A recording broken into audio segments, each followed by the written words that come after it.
Paulino uses the draw knife to shape the foot platform from the wood.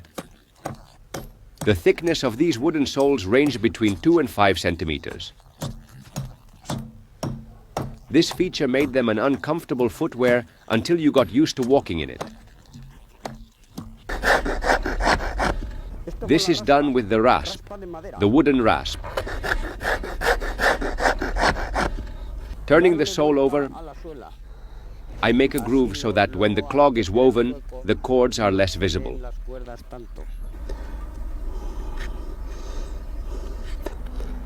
Well, this is done. Now I'm going to start drilling. I first use an awl. It helps with the auger. If they were all drilled straight, they would crack. That's why you guide the direction with the awl, so it goes inward.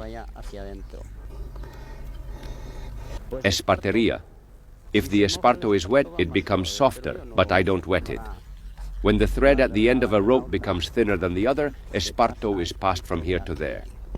Well, now we have it. Look at that.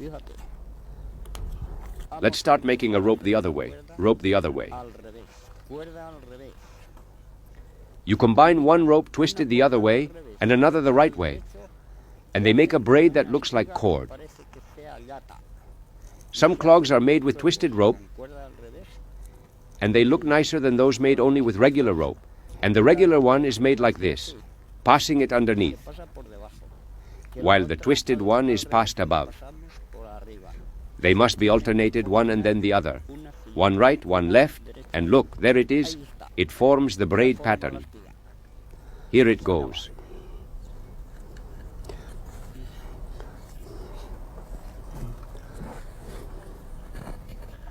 Ah, very well. Just like that.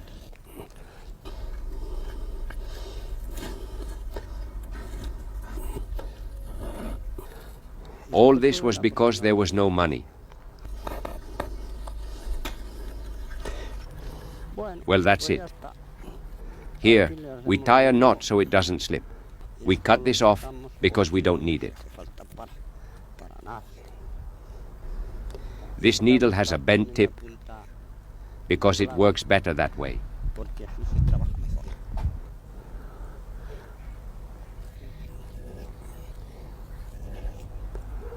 Well, this is finished. We cut the cord. And the heel strap is done. Here will go one handle, here another 2, and here another 3. It's finished.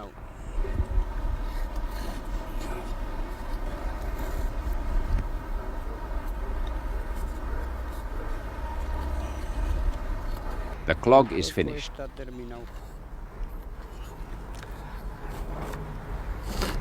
I cut the cord. The clog is done. This is an abarquero clog.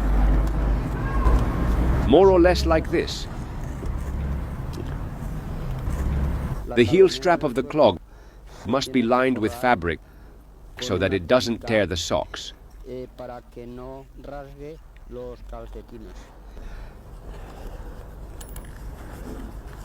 Ole, this is turning out quite nice, isn't it? Look.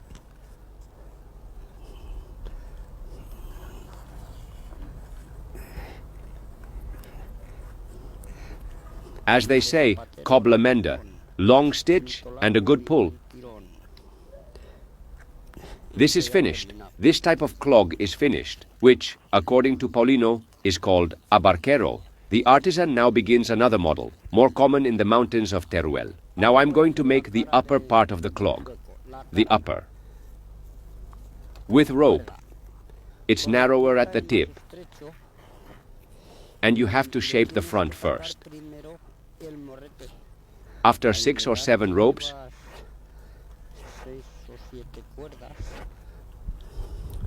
which go from more to less, then they have to go from less to more, and that gives shape to the clog, to the upper. The last hole. You hold this with your knees. You check it like this. You even it out. Now let's weave. This needs to be well centered, as much as possible, because if you shift to one side, that mistake stays until the end.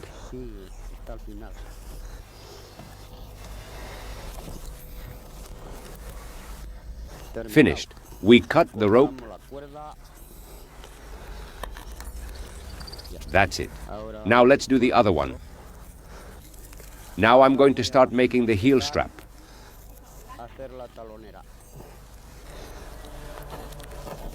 The first pass, if the rope is tight, is tough.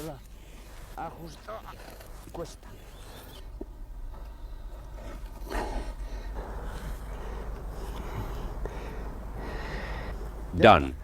Now let's weave.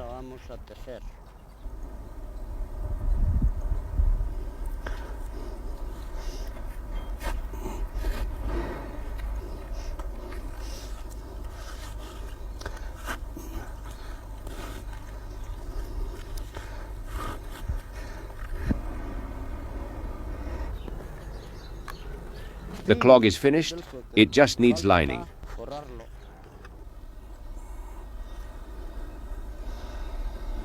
They used to wear wool socks, socks that were made at home, thick ones, and they were burrel colored.